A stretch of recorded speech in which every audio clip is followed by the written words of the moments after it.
Hi, and welcome to this session of trainings on pastoring the local church.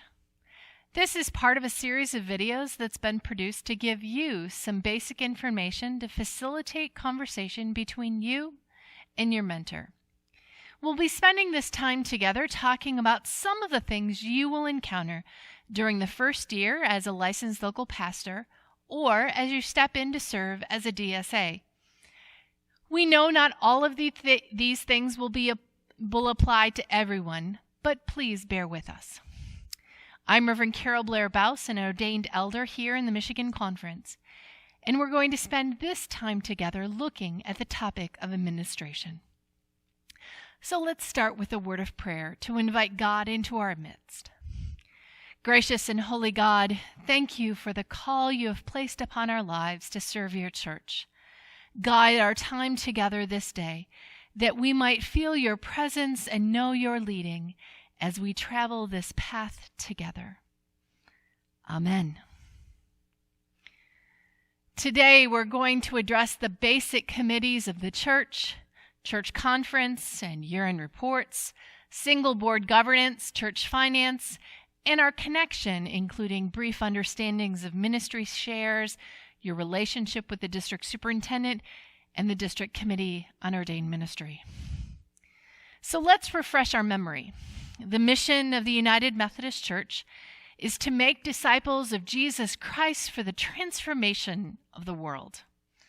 The purpose of the local church is to reach out with joy to all who will respond to the good news of Jesus Christ, provide opportunities for people of all ages to grow in their relationship with God through Christ, and to learn to respond with justice and mercy in the world. So how do we get organized? The church is organized by the calling of our annual church or charge conference.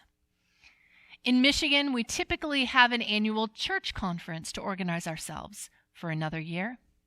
This is open to all members of the congregation and is led by our district superintendent or their designated elder. Occasionally, a charge conference is called, such as in 2020 during this pandemic. A charge conference is simply the elected members of the church council, and they meet on behalf of the entire congregation. But either way, at the annual fall meeting, the pastoral salary is approved, leadership is elected, lay speakers endorsed, and reports are received. Other business can include candidates for ministry, endowment changes, and large building projects. A special meeting can be held if needed. But no matter whether scheduled or special request, you must have 10 days notice with 2 public notifications given. So what do you need to do before you can have this annual meeting? Usually in the late spring or summer, you'll have your supervisory meeting with the district superintendent. It may be one-on-one or in a group setting.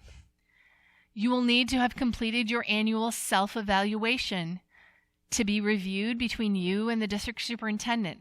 This and other forms, if asked, would be due 10 to 14 days before the meeting to give the district superintendent time to review them.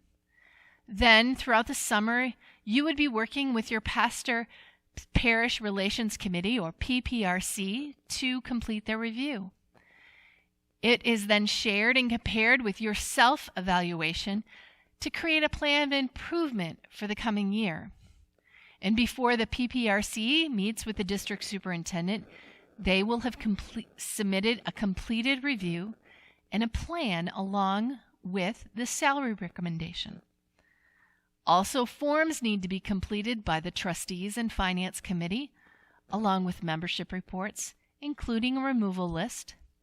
And the church council needs to complete the profile of the congregation. All these need to be completed with your support. You will be responsible for an annual State of the Church report. Then the packet of reports should be prepared for the meeting. Now, once your church is set for another year by the church or charge conference, the work of your committees begin. The main committee in your church is your church council. Some of your churches may be using a single board governance model, and if your church does, please note we will be talking briefly about that following each of the administrative committees. A single board governance model has all the administrative functions of the church that are completed by a single committee except the Committee of Nominations and Lay Leadership. Even if you are working by a single board governance model, you still need to pay attention because you still have to do all the work. The church council is the body that is the administrative committee of the congregation. It provides the structuring for the planning, implementing, and reviewing of the programming of the congregation. They are also tasked with creating the mission and vision statements of the congregation and ensuring that the ministry of the church are aligned with those statements. It shall meet at least quarterly. Based on membership, its basic membership shall be the chairperson, lay leader, lay member to annual conference, the treasurer, and the pastor. And then the chair or representative of PPRC, finance, trustees, United Methodist Men, United Methodist Women, along with a young adult representative, and hopefully a representative from UMYF. And it should oversee the work of nurture, outreach, and witness. And other people can be included on your church council as determined by your local church. So let's talk a few minutes about the other administrative committees: PPRC, Finance, Nominations, and Trustees. Pastor Parish Relations Committee is designed to meet at least quarterly. This committee has a couple of major functions. First and foremost, it serves as a liaison between the congregation and the pastor. This was the committee you first met with upon meeting with your congregation with the district superintendent. This committee's role is to support you as the pastor. It also has the role of evaluating you annually. And as issues of conflict arise, this committee should address them. And as the Committee on Ordained Ministry, we encourage you to use the model of Matthew 18 in resolving them. These meetings are strictly confidential. You, the pastor, shall be present at all meetings of this committee, except where you voluntarily excuse yourself or when they're meeting with the district superintendent with your knowledge. If your church has any kind of paid staff, this is the committee responsible for personnel issues, hiring, evaluating, and firing if needed. This committee is also responsible for nurturing all those who are discerning a call into ministry and those who are interested in lay servant ministry. This committee shall have between 5 and 9 people. They all are professing members of the congregation, plus the lay leader and the lay delegates to annual conference. The 9 members should be divided into 3 classes, each for 3 years. Retiring members can succeed themselves one time, and only one person from an immediate family residing in the same household can serve on the committee, and no staff person or member of a staff person or pastoral family can be a member. The Finance Committee. The Finance Committee is an oversight committee only. Its membership is made up of the chairperson who's nominated by the Committee on Nominations, along with the chairpersons or representatives of the following committees: Church Council, PPRC, and Trustees. And then the pastor, lay leader, treasurer, and financial secretary. And there may be additional at-large members if you desire. Note the treasurer and the financial secretary should never be combined and held by the same person. And the 2 people who hold those positions should never be immediate family members. I said before that the Finance Committee is an oversight committee. What I mean by that is its role is not to control the money, but to inform and to guide the Church Council on the Church's current financial state. This committee is also responsible for the creation of the budget to be presented to the Church Council for approval. This committee is also responsible to create financial policies, oversee collection of, recording, and distribution of monies received, to oversee the annual audit, and to facilitate the annual stewardship campaign. Please remember that stewardship is not simply about money. Each year, your church should be holding an annual time of stewardship, and this should not be the only time of year you talk or preach about stewardship. Traditionally, many churches have held this time in the fall, but more and more churches are moving this time to late spring. Stewardship is the giving of our prayers, our presence, our gifts, our service, and our witness. This is what we commit to when we become a member of the United Methodist Church. We too often stop at stewardship simply about money. The Board of Trustees. It is the legal entity of the congregation. This is often a point of confusion. This is the corporate board of the church, which is responsible for signing any and all legal documents. They are also charged with overseeing and maintenance of all church-owned properties, including all buildings and grounds, including the parsonage. They would also oversee all issues of insurance, endowment, and memorial funds, unless a separate committee has been named and set up. The committee should be between 3 and 9 people, and only 2/3 of them need to be professing members, but all must be of legal age, or 18.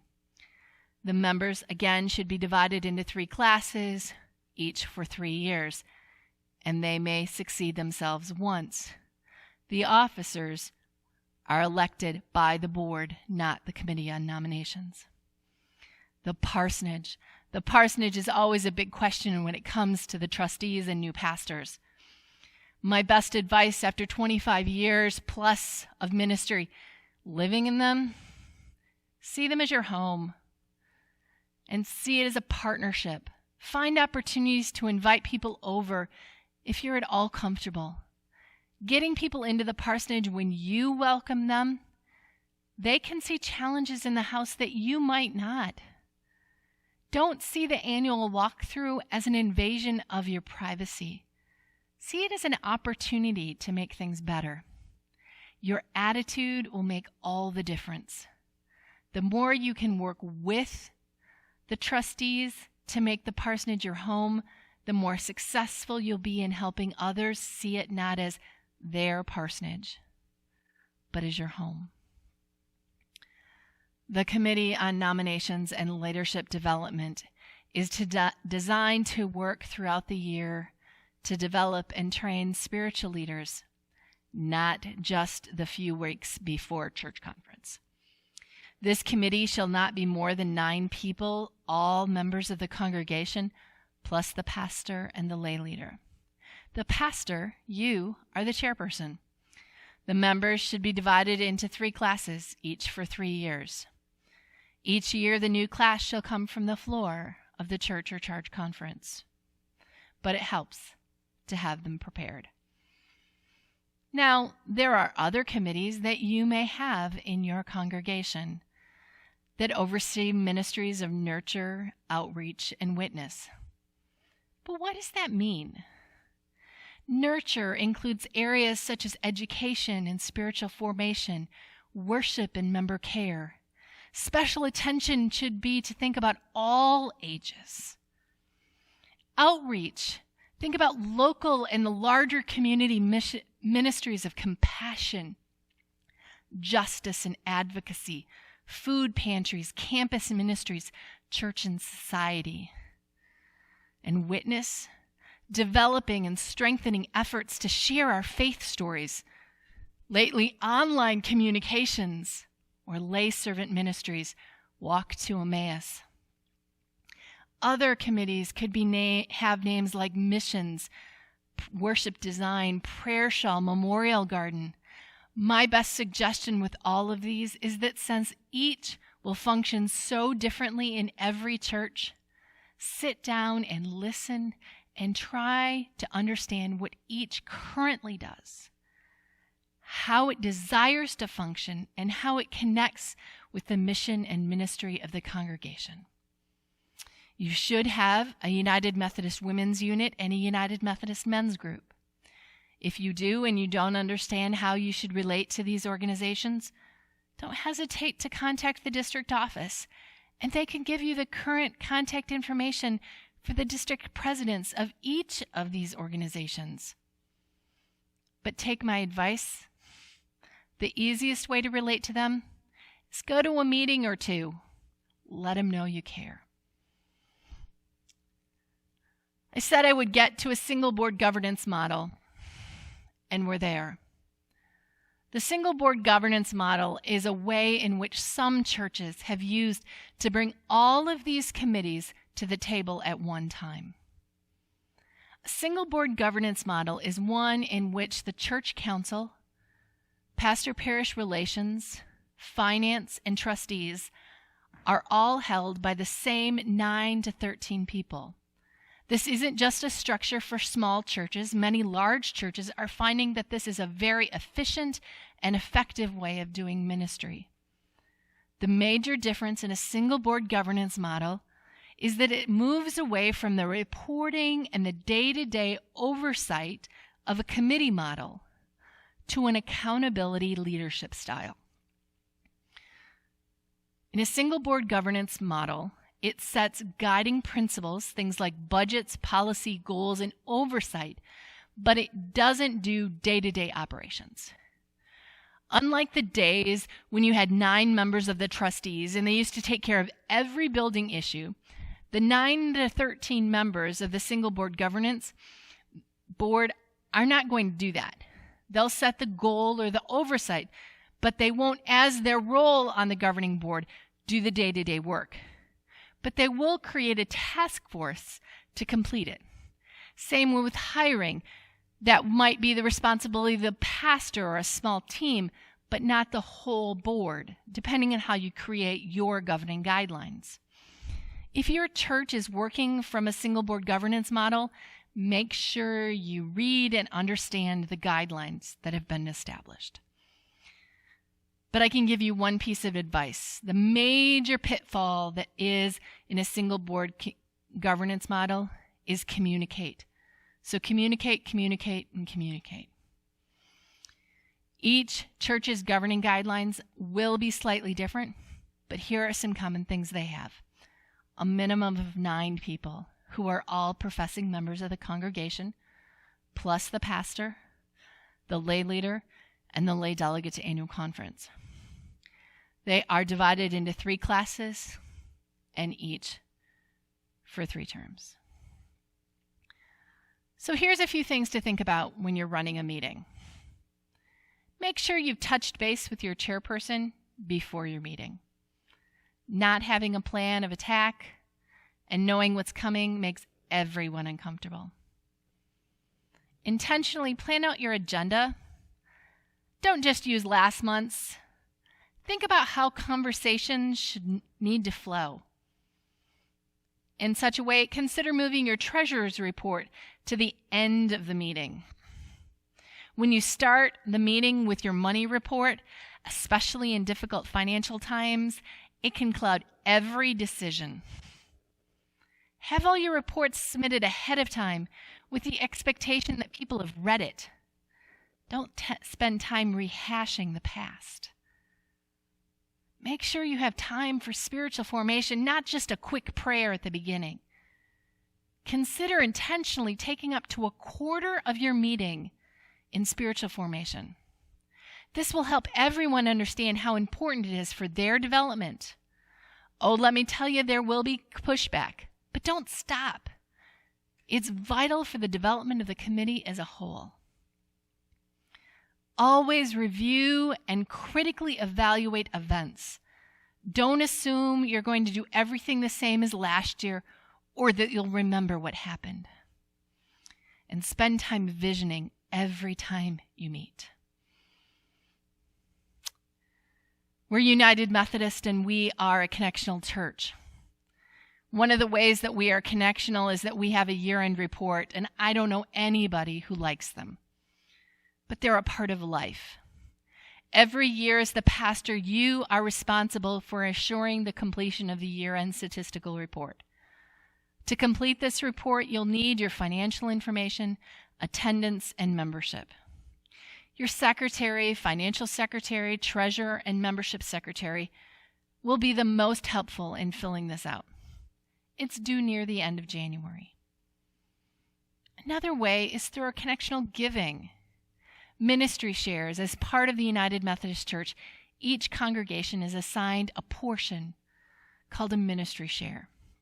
Ministry shares are the money used to cover the costs of ministry for districts, conference, and general church. These include such things as connectional ministries that support conference staff for our own support and networking, programming, and new ministries.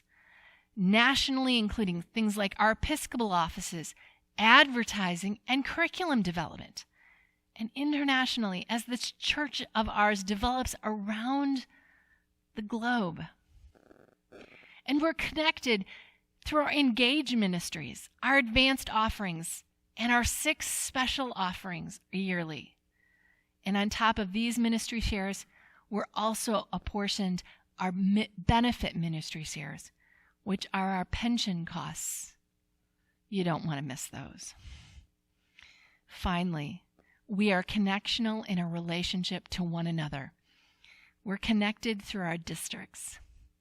You need to understand that your district superintendent has a role as both your pastor and as your supervisor. His or her role is to both be there for you, to support you in ministry, and to challenge you to grow in your role as a pastor. Their role is not as your adversary or your enemy, nor are we as your district committee or ordained ministry. We're here to help and support you. We will see you every year to encourage, to support, and to help you grow. We want to see you succeed. I hope this has helped you. If you have questions, don't hesitate to ask. We all began with questions, and we all need one another. So don't hesitate to ask. None of us know it all. God bless, and we'll talk again soon.